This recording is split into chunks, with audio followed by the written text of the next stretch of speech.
ஒரு காலத்துல silver crest அப்படின்னு ஒரு அழகான ராஜ்யம் இருந்துச்சு. பச்சை பசேல்னு மலைகளுக்கு நடுவுல அந்த அரண்மனை பார்க்கவே பிரமிப்பா இருக்கும். அந்த நாட்டை ஆள்ற ராஜாவுக்கு ஒரே ஒரு பொண்ணு, பேரு இசபெல்லா. ஆனா மத்த இளவரசிகள் மாதிரி அவளுக்கு பட்டுப்புடவையோ நகை நட்டுகளோ பிடிக்காது. அரண்மனையில எல்லாரும் ராஜநடை நடந்து போனா நம்ம இசபெல்லா அரண்மனை தோட்டத்துல இருக்கிற ஒரு பெரிய மரக்கிளையில உட்காந்துட்டு பழங்கால ரகசிய புத்தகங்களை படிச்சிட்டு இருப்பா. அவ கையில எப்பவும் ஒரு பூத கண்ணாடி இருக்கும். ஒரு சின்ன இலையில இருக்கிற நரம்ப கூட அவ்வளவு உன்னிப்பா கவனிப்பா. அவளோட ரூம் ஒரு இளவரசியோட ரூம் மாதிரியே இருக்காது.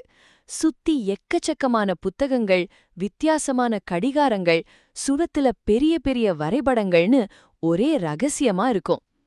ராஜா ஒரு நாள் ஆசையா ஒரு பிங்க் கலர் ட்ரெஸ்ஸ கொண்டு வந்து கொடுத்தா அவ சிரிச்சுக்கிட்டே வேண்டான்னு தலையாட்டிட்டு தன் லெதர் பேக மாட்டிக்கிட்டு போயிட்டே இருப்பா. இப்படிப்பட்ட நேரத்துல தான் அரண்மனையில ஒரு மாபெரும் திருவிழா ஏற்பாடாச்சு. பக்கத்து நாட்டு ராஜாக்கள், இளவரசர்கள்னு எல்லாரும் வர ஆரம்பிச்சாங்க. அரண்மனையே விழாக்கோலம் பூண்டது. விழாவோட முக்கிய நிகழ்வே சன்ஸ்டோன் அப்படின்னு சொல்லப்படுற ஒரு பிரம்மாண்டமான ஆரஞ்சு கலர்ல ஜொலிக்கிற வைரத்தை கண்காட்சிக்கு வைக்கிறது தான். ராஜா ரொம்ப பெருமையா அந்த வைரத்தை ஒரு பெரிய கண்ணாடி பெட்டிக்குள்ள வச்சு அதுக்கு பக்கத்துல ஒரு காவலாளியையும் நிக்க வச்சாரு. அன்னைக்கு நைட்டு அரண்மனையே விளக்கு வெளிச்சத்துல ஜொலிச்சுக்கிட்டு இருந்துச்சு. எல்லாரும் அழகான உடைகள் போட்டுக்கிட்டு மெல்லிய இசையில டான்ஸ் ஆடிக்கிட்டும் பேசிக்கிட்டும் இருந்தாங்க. திடீர்னு அரண்மனையில இருந்த எல்லா மெழுகுவர்த்திகளும் விளக்குகளும் அணைஞ்சு போச்சு. ஒரே இருட்டு. சுத்தி என்ன நடக்குதுன்னே யாருக்கும் தெரியல.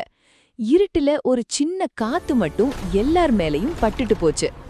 அடுத்த சில நொடிகள்ல திரும்பவும் விளக்குகள் எரிஞ்சுது. எல்லாரும் கண்ணை கசக்கிக்கிட்டு பார்த்தா பெரிய அதிர்ச்சி. அந்த கண்ணாடி பெட்டிக்குள்ள இருந்த சன்ஸ்டோன் வைரத்தை காணோம். ராஜாவுக்கு என்ன பண்றதுன்னே தெரியல. அதிர்ச்சியில அவர் தலையில இருந்த கிரீடமே கீழே விழ பார்த்தது. அரண்மனையே குழப்பத்துல சத்தமா பேச ஆரம்பிச்சுது. ஆனா அந்த கூட்டத்துல ஒரே ஒருத்தர் மட்டும் ரொம்ப அமைதியா இருந்தாங்க. அது நம்ம இசபெல்லா தான்.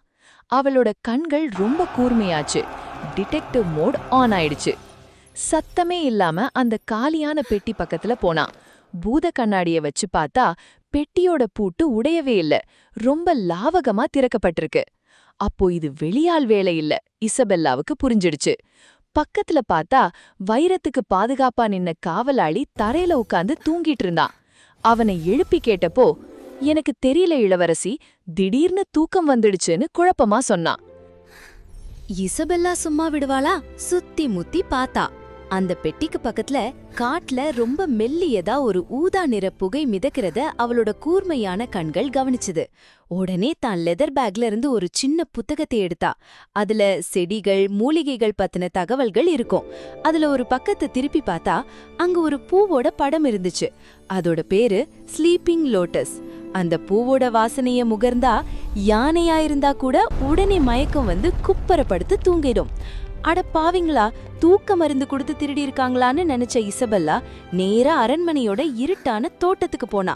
அங்க தோட்டக்காரன் லியோ செடிகளுக்கு தண்ணி ஊத்திட்டு இருந்தான். லியோ, இங்க பாரு, அந்த ஸ்லீப்பிங் லோட்டஸ் பூ இருக்கிற தொட்டி ஏன் காலியா இருக்கு? செடியை யார் எடுத்தது அப்படின்னு இசபெல்லா கொஞ்சம் கடுமையா கேட்டதும் லியோ பதறிட்டான். இளவரசி, அது நேத்து நைட்டு பக்கத்து நாட்டு இளவரசர் எட்வர்ட் வந்தாரு. அவருக்கு புது இடம்னால தூக்கம் வரலன்னு அந்த பூவை கேட்டாரு.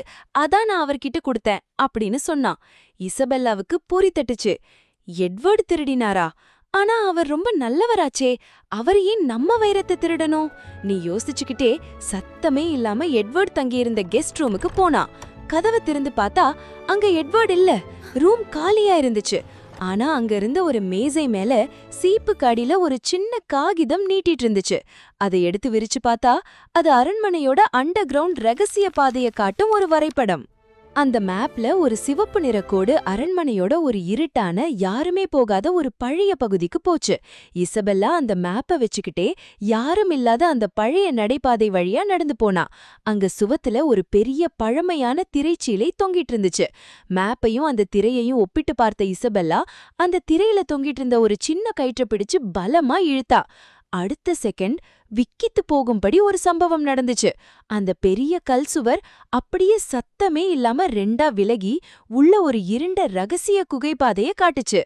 பயப்படுற ஆளா நம்ம இசபெல்லா தான் பேக்ல இருந்து ஒரு மேஜிக் கல்ல எடுத்து டார்ச் லைட் மாதிரி வெளிச்சத்துக்கு பயன்படுத்திக்கிட்டு அந்த இருட்டான குகைக்குள்ள மெதுவா சத்தமே இல்லாம நடந்தா. கொஞ்ச தூரம் உள்ள போனதும் யாரோ 2 பேர் மெதுவா பேசுற சத்தம் கேட்டுச்சு. இசபெல்லா உடனே ஒரு பெரிய பாறைக்கு பின்னாடி இருட்டுல பதுங்கி நின்னு எட்டி பார்த்தா. ஒருவேளை இளவரசர் எட்வர்ட் தான் திருடணும்னு நினைச்சு பார்த்தா அங்க ஒரு பெரிய ட்விஸ்ட். அங்க நின்னது எட்வர்ட் இல்ல, மாறாக எட்வர்டோட உதவியாளனா இருந்த விக்டர் நின்னுகிட்டு இருந்தான். அவன் கையில அந்த சன்ஸ்டோன் வைரம் சும்மா தகதகன்னு ஜொலிச்சிட்டு இருந்துச்சு. விக்டர் முன்னாடி முகம் தெரியாத ஒரு மர்ம நபர் நின்னுகிட்டு இருந்தான். விக்டர் அந்த வைரத்தை அவன்கிட்ட காட்டிட்டு பதிலுக்கு ஒரு பெரிய பணப்பைய வாங்கிக்கிட்டு இருந்தான். இசபெல்லாவுக்கு இப்ப முழு உண்மையும் அக்கு வேற ஆணி வேறா புரிஞ்சிடுச்சு.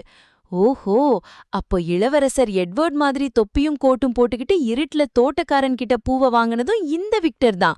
காவலாளி பக்கத்துல அந்த பூவை வச்சு அவனை மயக்க வச்சு வைரத்தை திருடுனதும் இந்த விக்டர் தான்.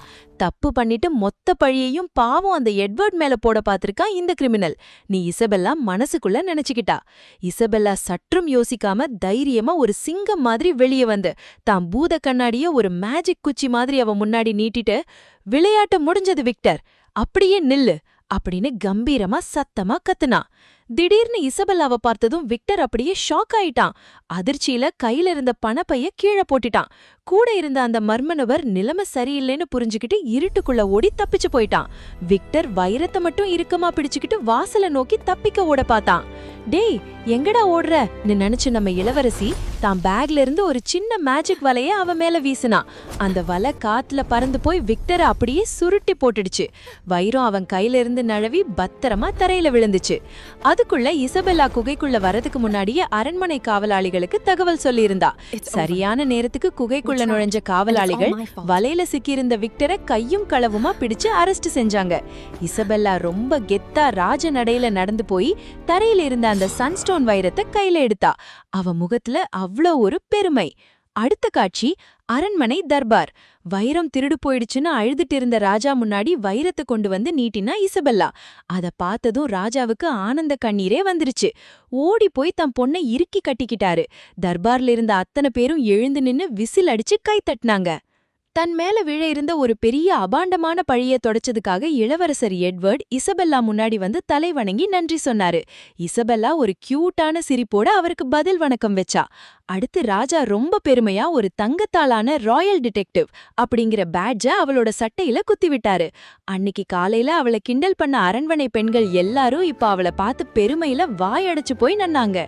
அடுத்த நாள் காலை சூரியன் வழக்கம் போல பிரகாசமா உதிச்சுது. இசபெல்லா மறுபடியும் தோட்டத்துல இருக்கிற அந்த பெரிய மரத்துல உட்கார்ந்து தன்னோட ரகசிய புத்தகத்தை படிச்சுட்டு இருந்தா.